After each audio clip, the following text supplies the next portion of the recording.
असल में मोदी जी की जो पूरी प्लानिंग है उसमें जमीन पर तो ठीक है, हिंदू मुस्लिम वगैरह का हो जाता है, लेकिन जमीन से आगे की प्लानिंग है। चुनाव आयोग को सेट कर लो, उसके आगे की चीजों को सेट कर लो। चुनाव आयोग के बारे में आप जानते हैं, पहले जो चुनाव आयुक्त चुना जाता था उसमें चीफ जस्टिस ऑफ इंडिया भी होते थे उस प्रोसेस में।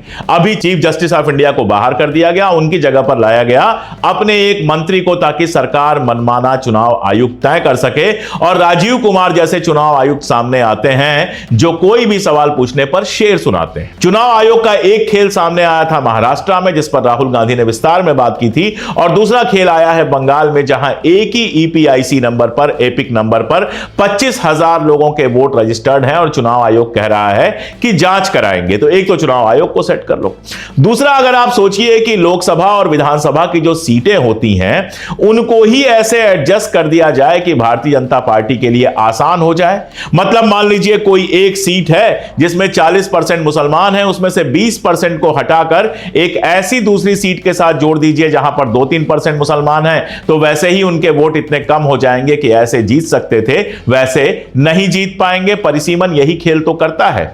परिसीमन जो है वो क्या करता है, जनसंख्या जैसे जैसे बढ़ती है, कहा गया कि लोकसभा और विधानसभा की सीटों को भी एडजस्ट किया जाएगा, बढ़ाया जाएगा। 2026 से परिसीमन का प्रोसेस शुरू होगा और ये पूरा प्रोसेस, संकेत ऐसे मिल रहे हैं कि ऐसे होगा कि मुसलमानों की सीटें जो पहले से ही लगातार कम होती जा रही हैं वो और कम हो जाएं। अभी भी जो परिसीमन हुए हैं वो ऐसे हुए हैं कि मुस्लिम अपनी सीटों से, जहां मुस्लिम बहुल सीटें हैं, वहां से चुनाव ना जीत पाए। इसका खेल बड़ा आसान है। जहां मुसलमान ज्यादा हैं उन सीटों को रिजर्व कर दो दलितों के लिए या फिर शेड्यूल कास्ट के लिए, और जहां दलित ज्यादा हैं, जहां शेड्यूल कास्ट या शेड्यूल ट्राइब ज्यादा हैं, उन सीटों को जनरल कर दो।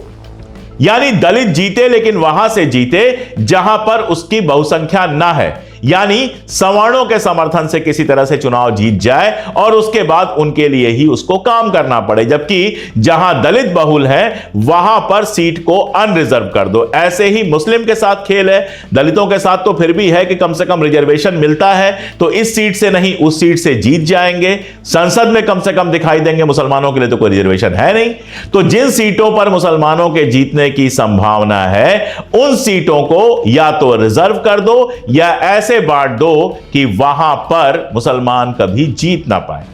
जैसे एससी की जो आबादी है केवल 12% है, लेकिन यह सीट दलितों के लिए रिजर्व कर दी गई ताकि वहां से दलित जीत जाए, मुसलमान ना जीत पाए। कोई और सीट भी दलित के लिए रिजर्व कर सकते थे, लेकिन यह सीट अगर बिना रिजर्वेशन के छोड़ देते तो यहां से एक मुस्लिम सांसद जीत जाता, जो शायद लोग नहीं चाहते।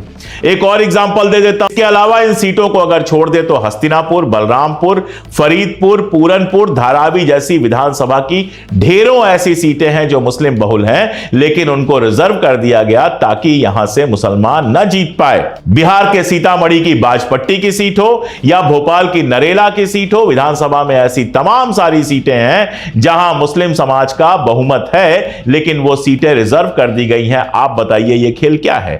ये बहुत सीधा खेल ये है कि जहां मुसलमान ज्यादा हैं, जहां से मुसलमान चुनाव जीत सकते हैं, उन सीटों को रिजर्व कर दीजिए ताकि वहां से मुसलमान ना जीत पाए, किसी भी तरह से मुस्लिम चुनकर लोकसभा में ना पहुंचे। क्योंकि देश की जो हालत है उसमें जहां मुसलमानों की बहुसंख्या नहीं है, जहां हिंदुओं की बहुसंख्या है, वहां से तो कोई मुसलमान जीत ही नहीं सकता। इसी के साथ दूसरा खेल भी है, जो वास्तव में दलित बहुल सीटें हैं, यानी जहां पर एससी का जो नंबर है, एससी का जो वोटर है वो ज्यादा है, उन सीटों को नहीं रिजर्व किया गया है, उन सीटों को जनरल के लिए छोड़ दिया गया है। गिनते जाइए, औरंगाबाद, आजमगढ़, सीतापुर, अमेठी, रायबरेली, ऐसी कितनी ही सीटें हैं जहां दलितों की जनसंख्या ज्यादा है, लेकिन सीट अनरिजर्व छोड़ दी गई है ताकि वहां से जनरल जीत जाए।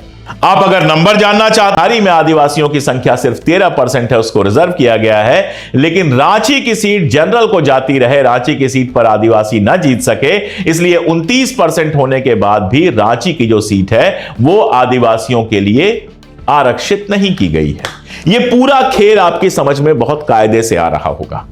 यह पूरा खेल यह है कि जहां पर आदिवासी ज्यादा है वहां आदिवासी रिप्रेजेंटेटिव ना हो सके, जनरल उसको रिप्रेजेंट करे। जहां मुसलमान ज्यादा हैं वहां दलित को आप सीट दे दीजिए, कोई सवाल नहीं उठाएगा, दलित को सीट दी गई है। दलितों को रिजर्वेशन मिलना चाहिए, 100% मिलना चाहिए, लेकिन उन सीटों पर मिलना चाहिए जहां दलितों की पॉपुलेशन ज्यादा है। तो इसका उल्टा आप कर दीजिए, दलितों की पॉपुलेशन जहां पे ज्यादा है उसको जनरल छोड़ दीजिए, और जो मुस्लिम सीट हो सकती है उसको आप दलित कर दीजिए कि दलित तो किसी तरह से लोकसभा में पहुंचे, लेकिन ऐसी सीट पर पहुंचे जहां उसको सवर्णों को, बाकी सबको साधना पड़े अपनी चुनाव जीतने के लिए, ताकि उनके हिसाब से वो काम करे और मुसलमान किसी भी तरह से लोकसभा में ना पहुंच पाए। यह खेल साफ नजर आता है जब अभी तक के परिसीमन को देखते हैं। भारतीय जनता पार्टी के आने के बाद दो जगह पर परिसीमन को लागू करने की कोशिश की गई या लागू किया गया, असम और दूसरा जम्मू और कश्मीर। असम में आप जानते हैं हिमंता बिस्वा शर्मा मुख्यमंत्री हैं वहां के, और हिमंता बिस्वा शर्मा लगातार मुसलमानों के खिलाफ काम करने के लिए, मुसलमानों के खिलाफ बयान देने के लिए जाने जाते हैं। चुनाव में उन्होंने कहा था कि मुझे मियां लोगों का वोट नहीं चाहिए। सोचिए, एक मुख्यमंत्री इस भाषा में बात करता है। कुछ साल पहले जब असम में विधानसभा सीटों का सीमांकन नए सिरे से करने की कोशिश की गई थी, तो इसी वजह से सीमांकन से जुड़े चुनाव आयोग के ड्राफ्ट पर भयंकर सियासी बवाल मच गया था। असम में जब विधानसभा और संसदीय क्षेत्रों के परिसीमन की प्रक्रिया 46 साल बाद शुरू हुई थी, तो ऐसी आशंकाएं जताई गई थी कि सारा खेल मुसलमानों को विधानसभा लोकसभा में ना पहुंचने देने का है। असम में जो प्रस्तावित चुनावी क्षेत्रों का परिसीमन था, उसके बारे में बहुत जायज सवाल पूछा गया था कि जब देश भर में 2026 तक नए सिरे से परिसीमन किया जाएगा, तो असम में परिसीमन जल्दी कराने के पीछे आखिर मंशा क्या है। असम के चुनावी इलाकों के परिसीमन पर तब भी यह सवाल उठा था कि क्या परिसीमन के जरिए दलितों और मुसलमानों की सियासी ताकत को कम से कमतर करने की कोशिश की जा रही है। उस समय असम में बीजेपी पर राजनीतिक एजेंडा चलाने के आरोप भी लगे थे।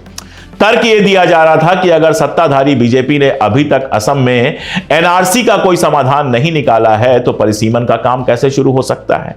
वास्तव में सच यह है कि 2008 में जब असम में परिसीमन की कोशिश की गई थी, तो उस समय बीजेपी खुद विरोध कर रही थी कि एनआरसी की प्रक्रिया पूरी हो जाए, उसके बाद कीजिए। लेकिन सत्ता में आने के बाद एनआरसी की प्रक्रिया पूरा किए बिना अपने वोट बैंक को सुरक्षित करने के लिए और मुसलमानों को इस प्रोसेस से बाहर निकालने के लिए बिना किसी सलाह मशविरा के बीजेपी ने असम में परिसीमन की वकालत करना शुरू कर दिया। अगर असम की जनसंख्या देखें तो 2001 की जनगणना के